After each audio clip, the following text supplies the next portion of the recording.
Good afternoon, ladies and gentlemen. My name is Michael Williams, and I'm a distinguished visiting fellow here at Chatham House, amongst other things, running a project on Syria and its neighbors.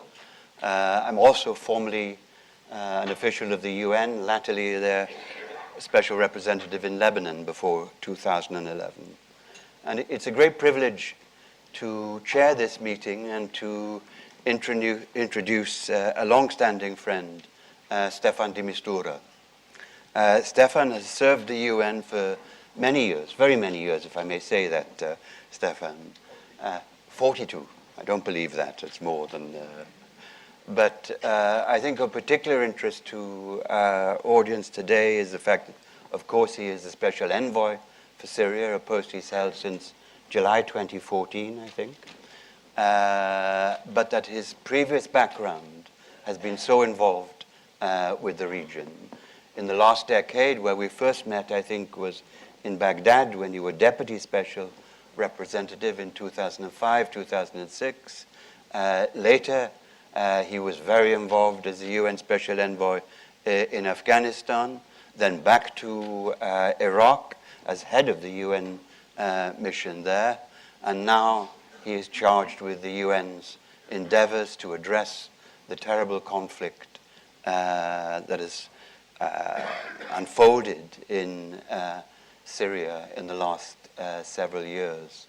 Curiously, the other evening I was looking in a diary for something I'd written in 2011, and I came to an entry in the diary for the middle of March 2011, and the entry read, meeting with Farouk al-Shara, the vice president, a meeting which in fact never took place because he had to leave Damascus to address what were then peaceful protests in the southern city of Daraa, an event which in many ways was a prelude to what we now see in Syria.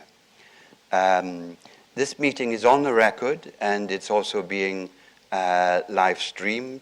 I'm told, I don't know how you do these things, but you can comment and ask questions via Twitter using #CHEvents. That's enough of that from me, but I turn over now to Stefan. Please. Oops.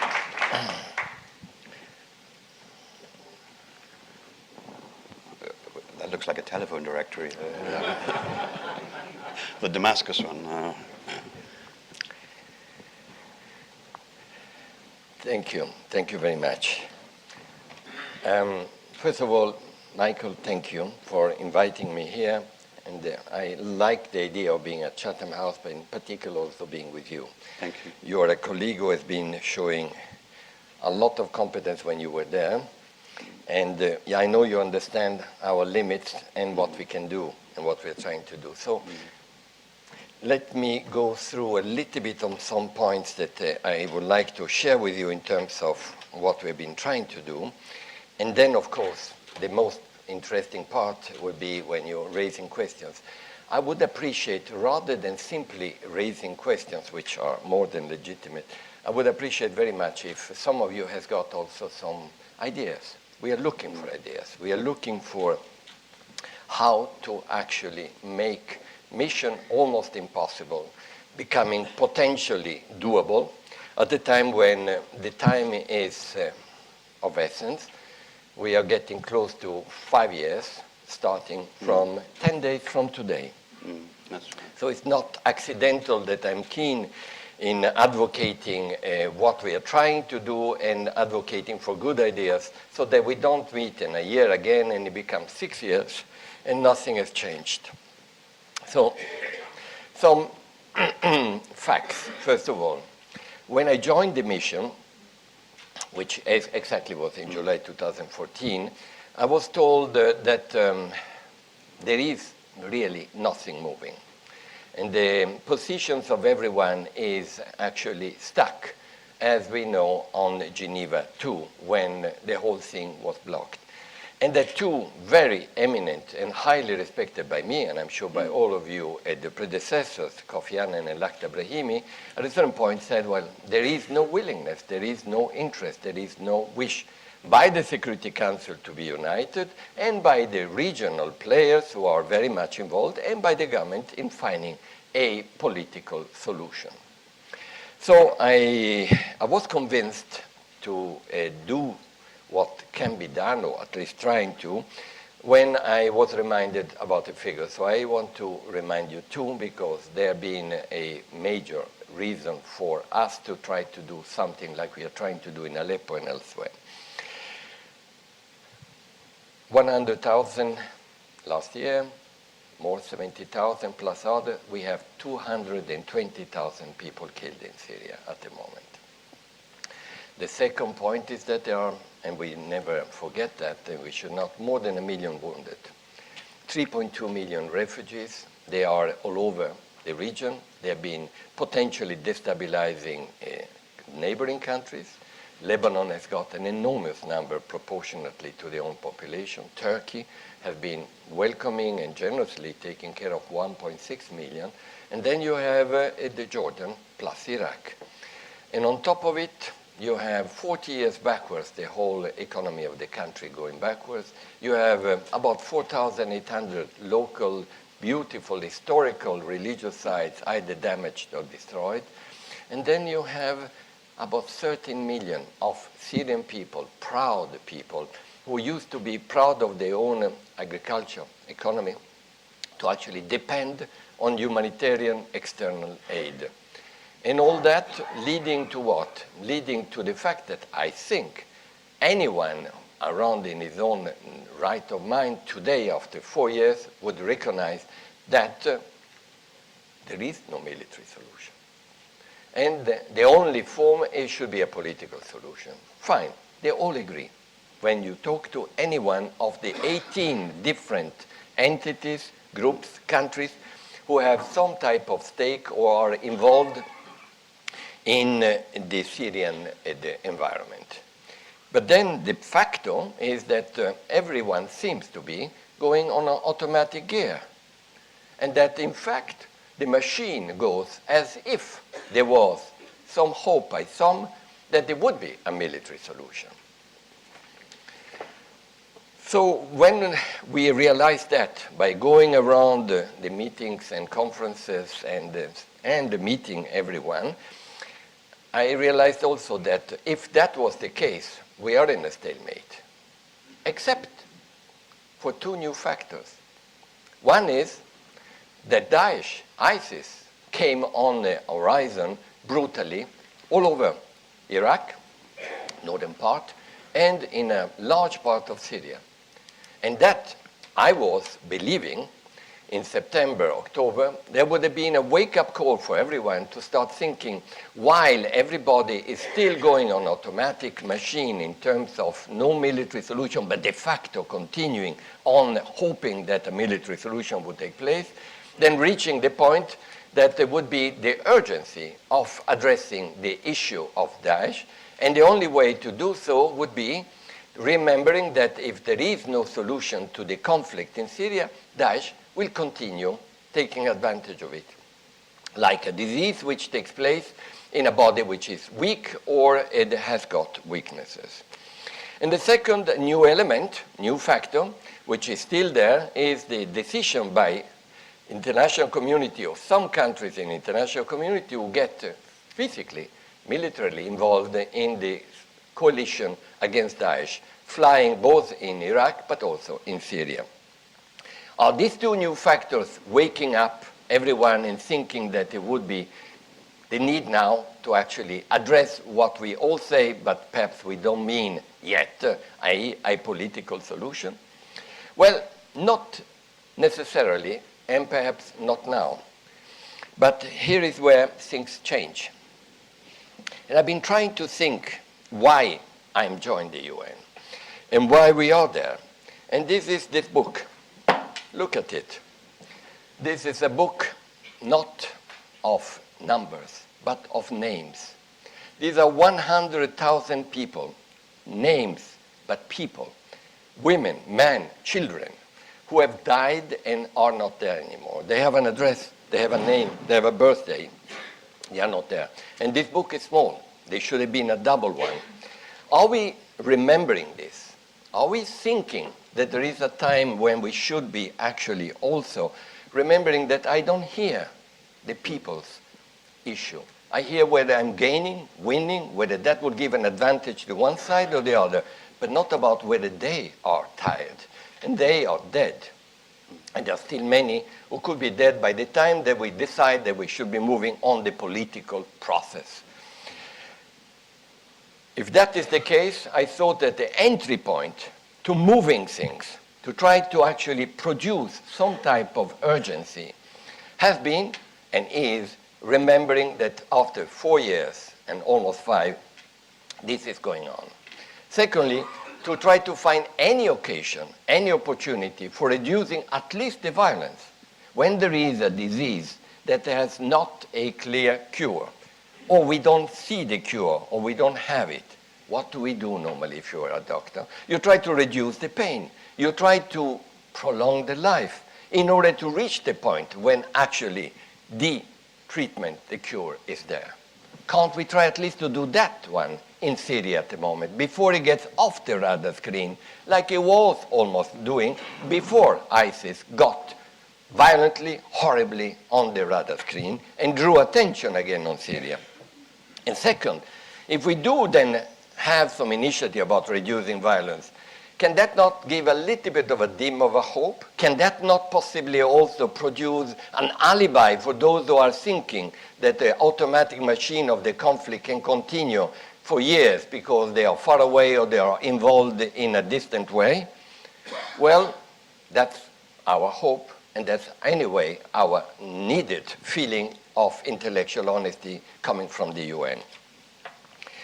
The next point is that enough? Obviously not. Is that the beginning? Hopefully, because it could produce a confidence-building measure, which could then produce an alibi for saying, okay, perhaps now it's time for having this famous political process again, starting again. And therefore, we came to choose one city, but in fact, our aim is to, through that city, remember many other places, Ghouta, Dara, Damascus, many places where in fact where in fact people have been suffering and still are. And why Aleppo then?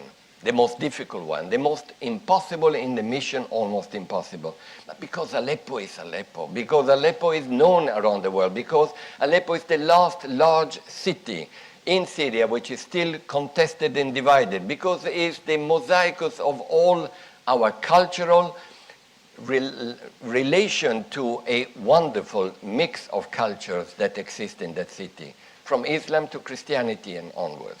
And because if it did fall, there would be a humanitarian catastrophe, 400,000, 500,000 people moving towards Turkey. But it is the most difficult one, I recognize it. Now, therefore, we proposed a freeze. Freeze, different word than ceasefire. Why? Because the ceasefires in Syria, at least, so far, although there have been some cases which could be more or less unhappy, unfortunate, but it has a connotation of what has happened in Homs, for instance. And that's why we need to call it differently. And secondly, because this would be proposed by the UN. That's what we did. We made an appeal to both sides. First, of course, to the government, because the government is the one who has got aerial bombing capacities, has got the barrel bombs. The government is the one which does have the artillery shelling, but also the other side who has got rockets, mortars, and the so-called canisters, to say the UN would like to request an appeal to both sides, starting with the government, which has got the heaviest capacity of military assets, to actually respond to a request for contributing with a humanitarian assistance to the people of that city. And only talking at this stage about heavy bombing, because 80% of this book has been killed by heavy weaponry. And many of them by the aerial and artillery. Entire houses collapsing, entire buildings collapsing. Where are we on that one? Well, at the moment, and therefore I would appreciate if you don't ask me any questions on it, I tell you why, because I do have currently a mission in Aleppo. It's the first mission of the UN political environment going to Aleppo, and it's currently working there. So I'm not in a position of going into details until they come back with an assessment. I heard and respect and understand that some in the military opposition have opposed it because they've said that it should be done in other places. That's exactly what we hope to do, in fact. We hope to see Dara, we hope to see Ghouta, we hope to see Damascus actually benefiting from similar lower degree of violence, while hopefully there will be a beginning of a political process. But we need to start somewhere. And we started, or we plan to start, without excluding the others. In fact, the aim is to get there in Aleppo for the reason I just mentioned. Now, if this means that we will all limit ourselves simply to a humanitarian aspect in reducing violence? No.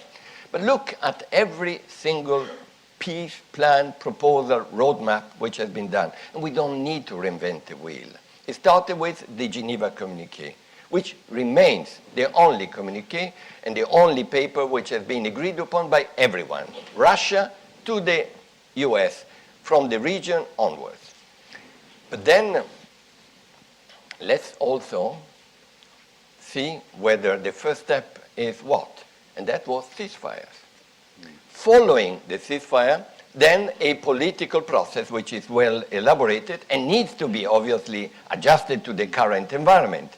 Because when the Geneva Communiqué was issued and agreed upon, painfully, but it was agreed unanimously, there was no Daesh in the environment.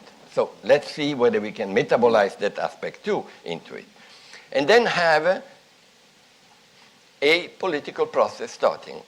There are already signs of it. Signs such as the one we are seeing with the Cairo meeting, Cairo 1, and I hope Cairo 2. Moscow 1, and I hope Moscow 2. There was also recently a good meeting in Paris, all aiming at having both the coalition having more of a coherent approach, and there are signs that they are reaching that, or at least aiming at that, and we support that. And B, that there would be a beginning of a dialogue between the opposition and the current government. If that then leads to a real opportunity for the UN to pick up the pieces from Cairo, Moscow, plus, and have them into a common meeting, which the UN only can call on because the convening capacity and including all and everybody in it, and not excluding anyway, that's why I say without any precondition, we may finally, perhaps, start talking about a political process. What will be the end of this political process? That's up to the meeting, but above all, up to the Syrians. Question to me, but Mr. de Mistura, you said in Vienna that in fact there is, and so on. Well, let me say that in that case, I did insist on the fact that I was referring, and I still refer, to the military aspect of it. Anyone who has got the capacity of reducing violence and has got planes, helicopters, and bombs and artillery should be involved by us in reducing the violence. The rest is up to the Syrian people. Or do we just make lip service when we say it should be a Syrian-led, Syrian-inclusive formula? That's where we are at the moment. But bear in mind, please, that at this stage, the priority for us is to not forget the real priority. Can we continue just waiting for the moment when the whole international community, the region or the country will start saying, halas, kefaya, now we can sit around the table? Or shall we say, on behalf of all the Syrian people, those who are dead and those who are alive, halas. Let's start pushing for remembering they are the ones we should be focusing on, and therefore we need to start a political process, but by reducing this unsustainable level of violence. Thank you very much. Thank you very much. Thank you. Thank you. Stefan, thank you very much. I was going to start by asking you a few questions and then we'll open it up to the floor. But from an apparently bleak picture from afar, you've given us some notes of encouragement. And I wonder if you could say anything further about the discussions in Moscow, for example, in the past few weeks, and whether the Russian government has kept you informed of those talks and whether you see a possibility of that process going further. We have said it publicly also at the Security Council. We have said it privately. We feel that any initiative that brings more the Syrian opposition and the government to talk instead of fighting and to talk about the future of Syria is welcome. Secondly, Russia Federation has a leverage, has contacts that we don't have or no one has except perhaps Iran with the Syrian authorities. So their involvement is important and useful.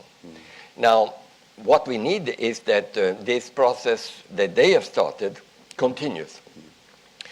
It may not be perfect. It may have a lot of limitations, but it's, in our opinion, a good one. At the end of the day, both Cairo and Moscow should be, in a way, connected with what would be a UN initiative, right, picking up the good pieces from both of the three. Paris had a meeting too, and what we are doing as well. Now, in the past, you've been a frequent visitor to Iran. Yes. When you were an envoy in Afghanistan and, of course, in Iraq. You've been there in your current role, is that right? Yes, yes, more than once, actually. Well, I hope that no one has any doubts that in order to find a political solution for the current tragedy in Syria, we need to engage Iran as a neighbor, as a regional player, as a country which has got substantial influence on the regime, and at the same time a country which is interested and involved. So there is no doubt about the fact that I need to and continue to insisting that they need to feel that they are part of the work we are doing. Very good. Now, you and I, of course, in the past both served in Lebanon. Yes. And one of the most important political and military actors there is Hezbollah, which is heavily involved in Syria, to a degree almost unimaginable 2 or 3 years ago. Have you had any direct contact with Hezbollah and spoken about the issues in Syria? Yes. First of all, thanks to our joint period in Lebanon, we did have opportunities. You see, I don't know how many of you are aware of it, but I'm sure you do, but I would like to confirm. One of the great things of working with you, and I work now 43 years in 21 conflict environments, is that the UN is expected to meet everyone. And it's expected to work possibly out some formulas for saving as many lives as possible by the time the conflict is over, apart from working for finding a solution for a conflict. So in that sense, yes. Okay. Now I'm going to open it up to the floor for questions. If you could stand and when I identify you and identify yourself and any institutional affiliation that you may have. Now, the first gentleman that caught my attention is in the second row there. Since I'm not writing, can we have question per time, one question per time? Yes, of course. Yeah. Absolutely. Otherwise, I would have to write Yeah. And I'm sure there will be one question with 3 points, usually. Okay, just one. In Chatham House, that's a minimum. But I'll try and make it just one question. Very good for you. Hugo Dixon, Reuters. Do you think that the US military involvement in Syria has been helpful towards pushing parties towards a peace process or harmful? It's not for me to express a judgment on that, honestly. What I can say is that it's been a new factor. And as ISIS and the involvement of ISIS inside Syria has been a new game changer, horrible, but a game changer, a wake-up call, the reaction to the presence of ISIS, both in Iraq and in Syria, has been also a game changer. Now, what influence will that mean for finding a solution or inducing everyone to actually be attentive and seriously attentive and not lip service to a solution? We will see. Certainly, it is a reminder to Daesh, ISIS, to remember that there is a physical limit to what they can try to do. I can't show you the map because you are many. But if you look at the map of Aleppo, for instance, and not by accident, we also chose Aleppo, Daesh is only 20 kilometers from there, apart from the conflict between the sides. Mm-hmm. The lady right at the back standing, if you wait for the mic, please.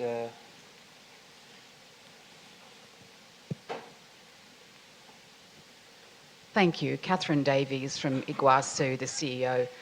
I just wanted to thank you, first of all, for your time sharing your overview, which was very, very helpful for us. Iguazu is a platform, it's a new platform for the global public. And the public look at Syria, and millions of people see what is happening in Syria and have the desire to do something. But of course, it's so complex, it's so unclear what they could possibly do to help. And so they let go of that compassion and they get on with their lives. We're trying on the platform to give them effective actions they can take to support the people of Syria. We have an extensive network in Syria, and they're identifying effective organisations the public can support. But that's not all they can do. They can share information, they can do all kinds of different things. And I just wondered if you had any particular view to share that could help us in informing the public on what's an effective action they can take. Thank you. Thank you. First of all, thank you for doing that, by the way, because my biggest concern for Syria is that Syria becomes a statistical issue. That's why this book is so important to me, to be reminded about what we are talking about. Secondly, is that it gets off the radar. It had gone off the radar. And it was becoming a disturbing reminder of things which went wrong. Correct. And that's terrible because there is no case. Look, I mean, I am basing myself on my experience, but it's a fact. I'm not seeing any tragedy, humanitarian tragedy, in the last 40 years as bad as this one when you combine it to all the rest. And the potential explosion or implosion and effects on the region and beyond. When on top of it you have got now suddenly Daesh, ISIS, taking advantage of it, you can see what a horrible mixture of bad news for the people. So any information that we can provide on human rights issues, for instance, so that people who relate to it can be actually feeling outrage and concern rather than just looking and turning the page about the statistical issue. And that's why I do like, and I see here with us Rim Turkmani, about the initiatives that she and her own team have been doing about local ceasefires, but not the way that they are imposed, but the way that would reduce the pain and therefore the suffering of the people. I was with Liz Doucette recently in Homs.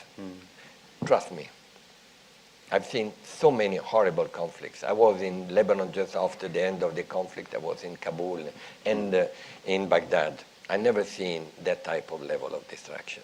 That's why we need, while we are waiting for the moment of pushing a political process, to have some type of reduction.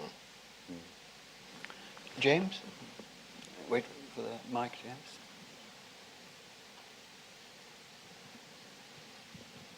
Good to see you, Jim. James Bowen, journalist, Institute member. I want to ask the question that Michael asked about Iran and Hezbollah, but in relation to Daesh. You sketched a rather idealistic view of a UN official who's able to talk to everybody. Are you even allowed to talk to Daesh? Do you have any possibilities through intermediaries? Have you had any contact with Daesh? What is your approach? What kind of approach would you like to have to Daesh? It's interesting. You're the third person today asking me this. I'm just wondering whether there is a special urgency about it. But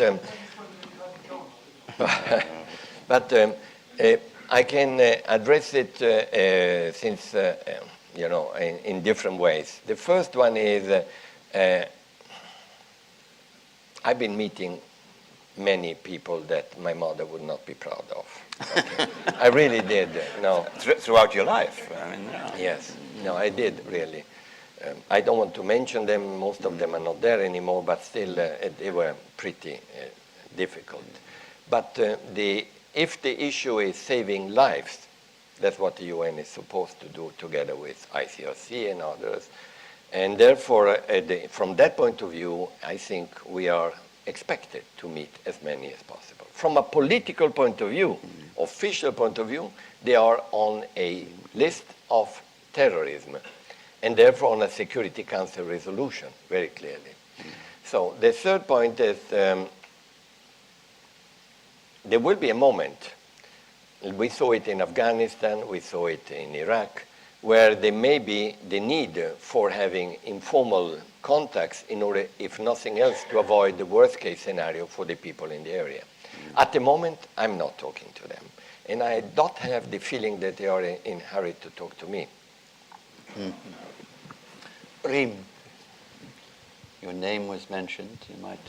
Yes. Reem Turkmani from the LSE. Thank you so much for mentioning the local ceasefires, which were not really our initiatives. I mean, all what we do usually is support what people already started. And so I would like to emphasize that the most successful local ceasefires have to be the one that came naturally, organically out of the situation, because it means that a situation is mature enough to produce a process that leads into negotiations. And in my view, just having studied many of these cases, the most successful way to support any negotiations is to look for what already started, because the people on the ground, especially civil society, local administrative council, the people who work for the people. You said no one mentions the people.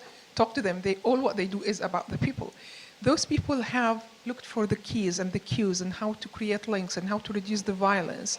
They know the keys. They know the links. They already started them. There are negotiations all over Syria going on. Most of it are invisible, but the results are visible. Because of negotiations, we have water in Aleppo now. Negotiation between ISIS and the regime.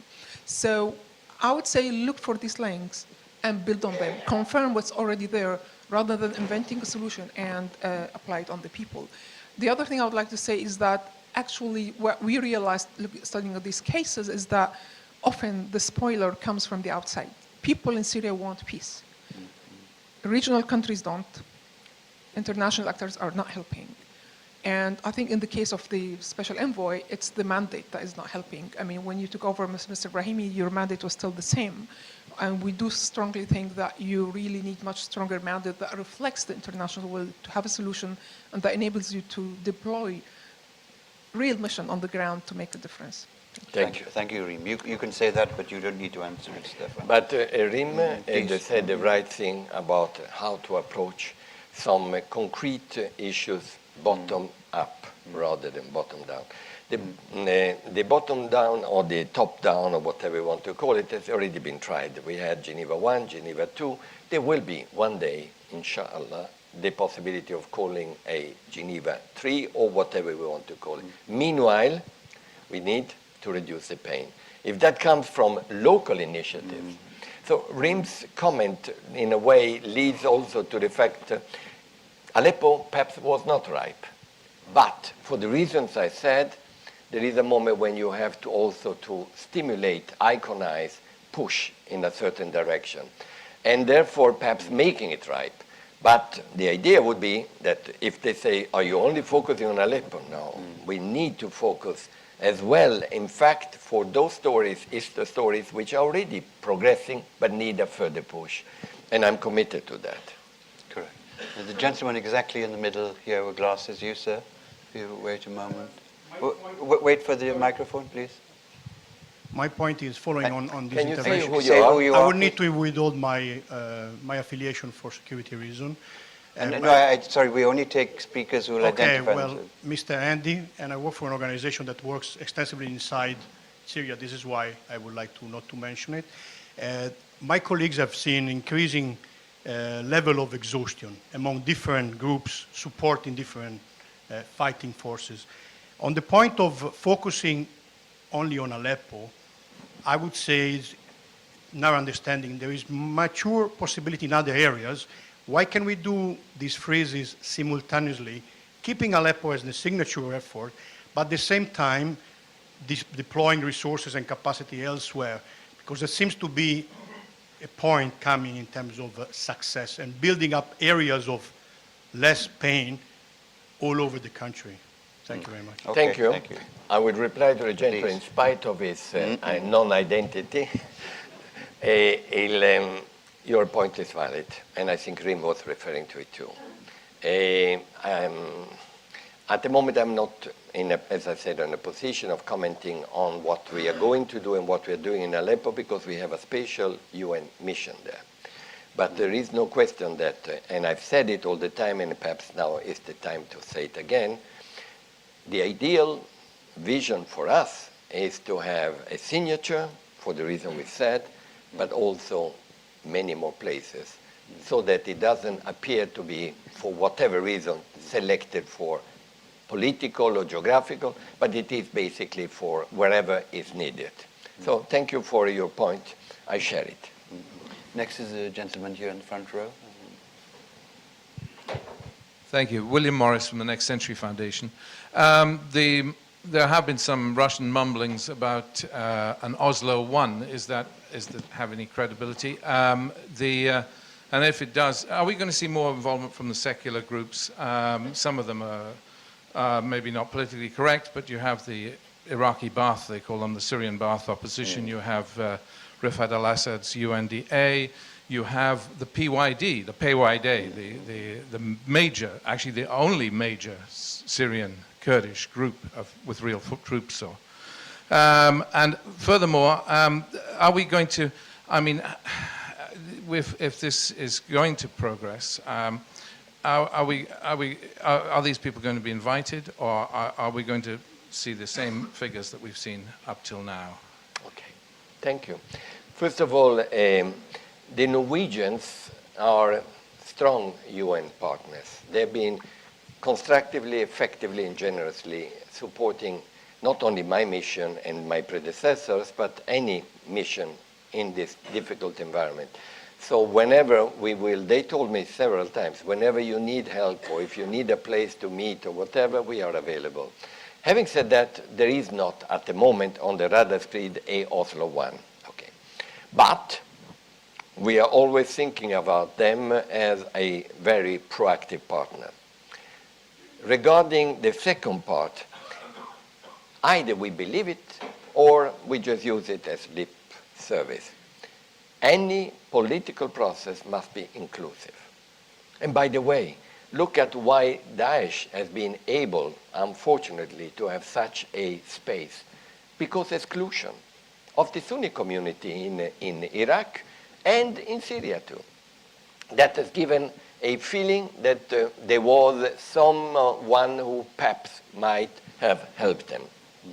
So the key in solving any of these issues, including the conflict in Syria, and addressing the issue of Daesh in a more global way, is inclusion. It means everyone. Very good. Next I have is a gentleman there with a beard. Thank you. Mustafa Hayat, Syria Dawlati Foundation. Actually, my question is that before it was a national plan with Kofi Annan and Ibrahimi, and now you just move it to be local-based plans like in Aleppo. Don't you think that this would also intensify the conflict in Syria, considering like what's happening right now in the south, where also there is a huge operation, and also now there is a plan for another huge operation also in Hama in the middle of Syria. Another point is that there is a UN Security Resolution 2139. So why don't we focus on that? Because like everyone is ignoring that. And it was very difficult to get this resolution as well. Okay. All right. Look at what happened in Ukraine recently, how difficult, painful, complicated, and fragile it has been. It looks better now. But every time that you are in history, in a conflict, particularly if it is an ugly conflict like this one, that there is a rumor, an idea of a ceasefire, in our case of a freeze, unfortunately, the tendency, and that's biological almost, unfortunately, tendency by sides or all sides to try to take a better position before that becomes a reality. And that is the tragic, the collateral effect of a very good medicine in theory. So I'm afraid you're right. We have seen an intensification around Aleppo, for instance. Might have been connected to the fact that they've been feeling that it's getting close to a freeze. We have been seeing explosions in Aleppo. Might be not because of that. But as far as I'm concerned, that is even more so a need for accelerating, getting something clearly agreed upon, just because this is happening or could be happening. Now, regarding the other issue, what was it? Yes. Yeah. Okay. Thank you. There are quite a few of UN Security Council resolutions, which are at least 3 I have constantly in my mind, which are Chapter 7. I mean, they are strong resolutions, in spite of the veto which have been taking place. The one about humanitarian assistance, the one which is not Chapter 7, but almost. That has been, in effect, taking place, the cross-border. And then the one about terrorism and about the foreign fighters.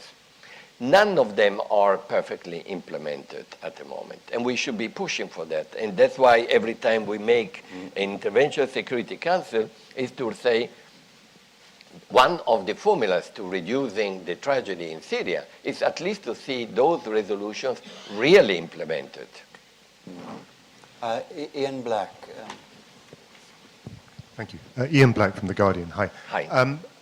I want to be persistent, though I hope not rude. I know you didn't really want to answer the question about whether you thought that the US-led coalition against ISIS was a good thing or a bad thing. But I wonder whether in your contacts, meetings with President Assad, you have formed an impression as to whether he feels encouraged by what's happened or more pressured by it. You described the arrival of ISIS as a game changer, but I wonder what you think it's done to change, if at all, Assad's game. Thank you, Ian. And can I be equally careful in not being rude? I work for the UN. And I've been learning for many years that you never make comments about the thinking or the perception of the interlocutors I have. So I would not comment on that. Forgive me. Very good. Well done. No. I was going to say Ian's always a dangerous man. No. Reem, did you want to come back? Or something? Just a comment. I'll bring a little bit of personal history here. 30 years ago, my grandmother watched exactly on where the front line is now in Aleppo, between the two areas. Yes. She watched her husband, children, and other family members being murdered in front of her eyes by the forces of Mr. Rafat Assad, who William Morris just told us is part of the secular opposition that you should include in talking to. Thank you. You mentioned that we should be inclusive talking to them, and I would say not to a war criminal he actually was part, what he did in the past was just a small scale of what the current regime is doing. Reem, thank you for qualifying. And I'm surprised that as a UK-based organization can associate itself with such a name. Reem, thank you for qualifying that. The principle I was referring to is about the fact that any solution in Syria needs to be as inclusive as possible. But then it's up to the Syrians to be able to remember who cannot be into it. So thank you for qualifying that. Gentleman in the second row. Thank you. Rahim Al-Farsi from Sky News Arabia Television. Yeah. Sorry, could you speak a little louder? I didn't catch any of that. All right.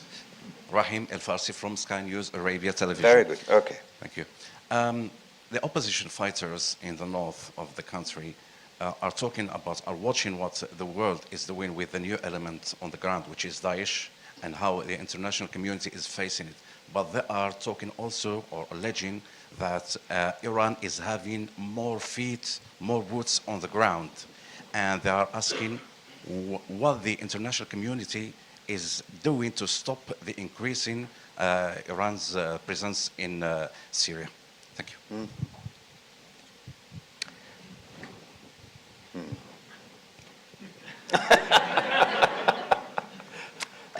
Okay. Sorry, gentleman in the front row, I've missed a couple of times here. If you wait one moment. Thank you very much for your talk. And you are sorry? Sorry, my name is Reinoud Liendes from King's College here in London.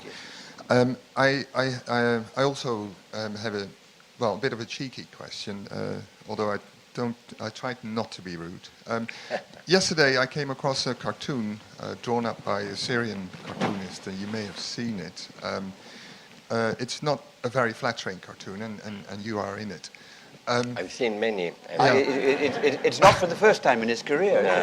I will just describe it very briefly, because I think it has an underlying serious message, and I was wondering about your response to it.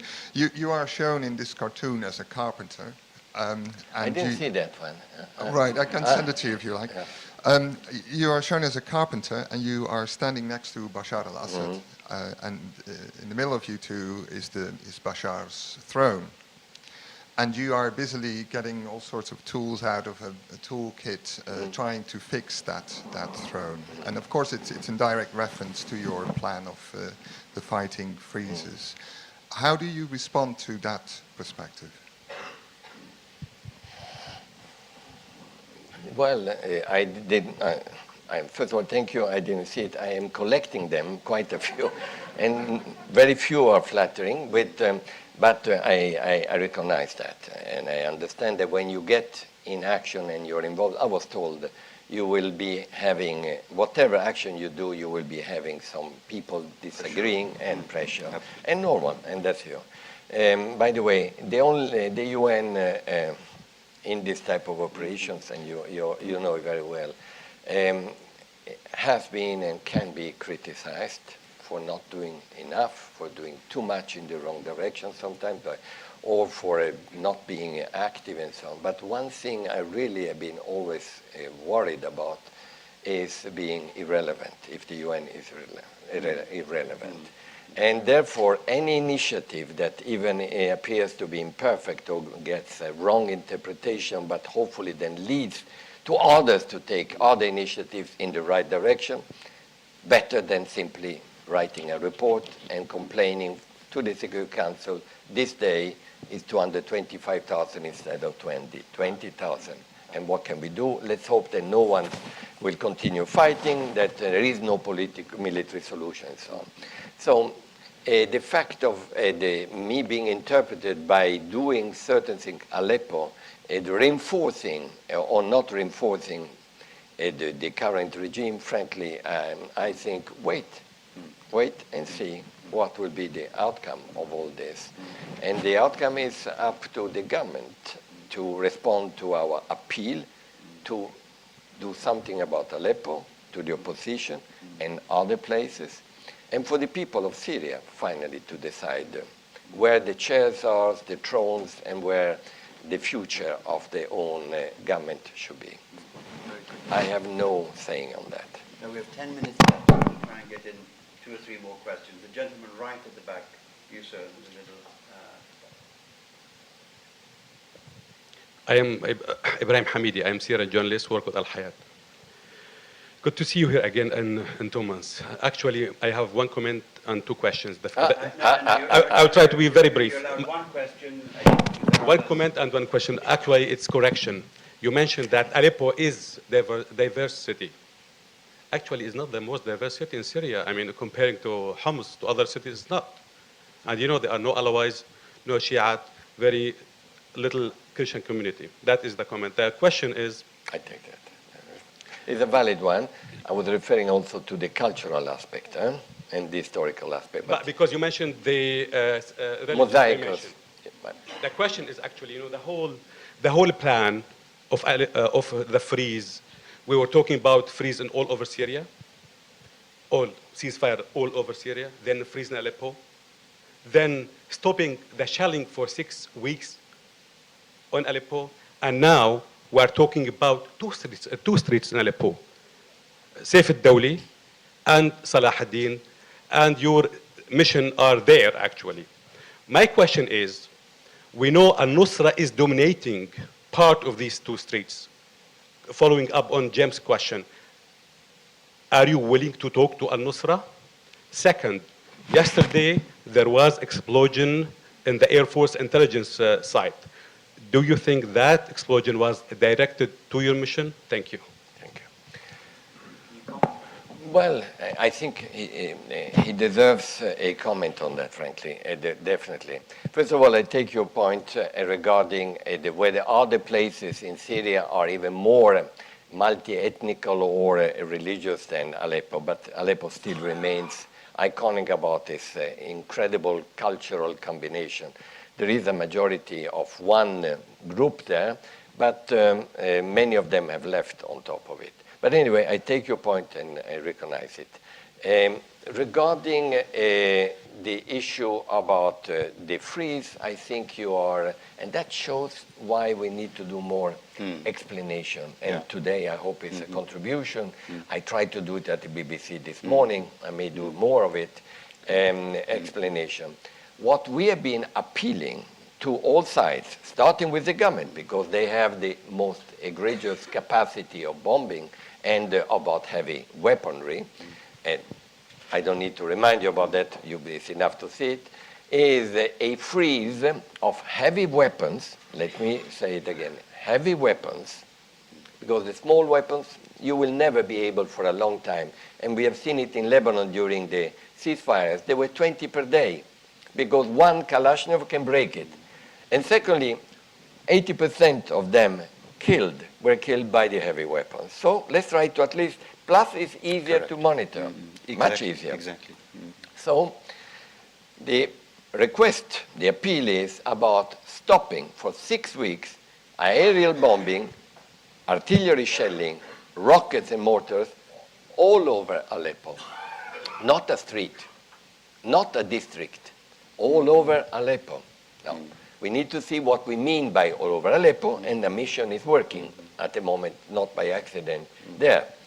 Now, one district, which is not small, Salahdin, which some people tell me that is large as the center of Geneva, so it's not peanuts, because Aleppo is a very big city. Correct, absolutely. Will be, hopefully, if there is no bombing from one side to the other during 6 weeks, the opportunity for the UN to increase substantially its aid into that one to show that what happens if in a pilot area there is no aerial bombing or bombing from all sides. In other words, if there is a lull.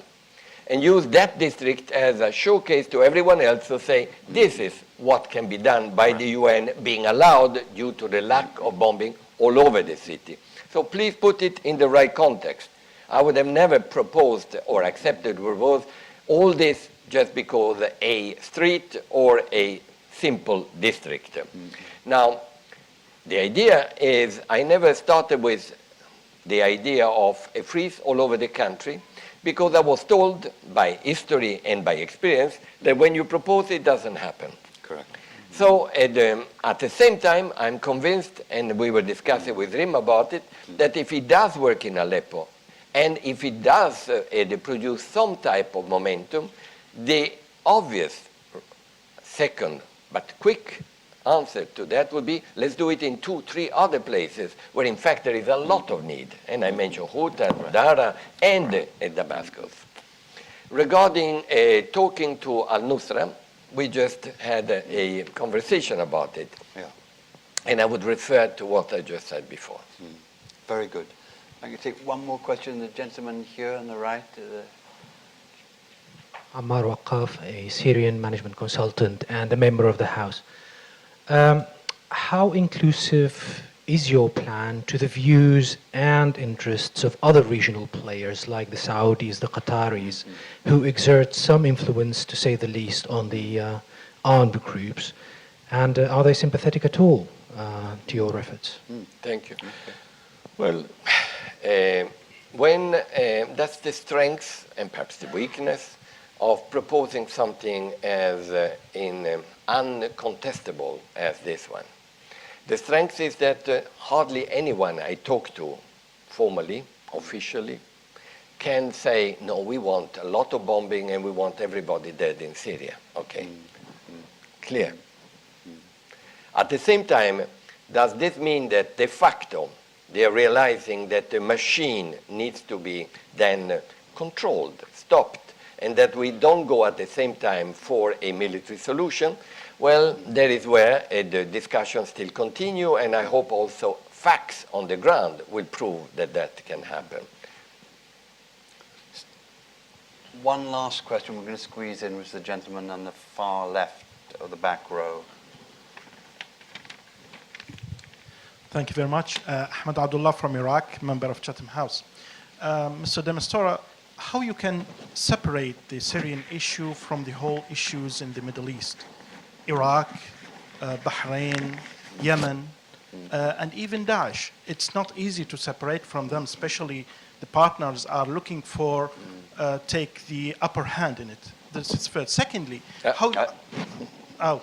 coming from it's Chatham a House, point you have inside to the question. apply the rules. It's about Iraq. What are your expectations about what's going to happen in Iraq? Because definitely it will affect Syria. Thank you very much. You see, well, we always end on the easy questions for you. First of all, it is all clearly interconnected. Daesh itself has produced that. There is, in a certain area between Syria and Iraq, no border anymore. Yeah. There is this large area more or less controlled by them. So what's happening in Iraq as a response to the Daesh presence can and should be perhaps an example of what we could handle and should be handling it in Syria. Regarding what will be the future in Iraq, I am biased, you know. I've been working and living there for a long time. So I have an enormous, perhaps naive, confidence in the fact that the Iraqi people and the Iraqi authorities have learned from the past. And that by excluding the Sunni community, that has produced a space for all sorts of bad news. And the only way, and Sunni, if it was the Shia, I would say it for the Shia, but in this case it was the Sunni, let's be honest. And therefore the only formula for the future of Iraq is having a respectful inclusion of Kurds, Sunni, Shia, and Christians, and all the other minorities. If that works in Iraq, you would see very little Daesh presence, and you would see a country which finally can start being rich as it is from their own history. Stefan, thank you very much indeed, and my apologies to people I couldn't identify, but we are very grateful for you giving some time to us, and I'm sure we all wish you the very best in your future endeavors. Thank you very much. Thank you.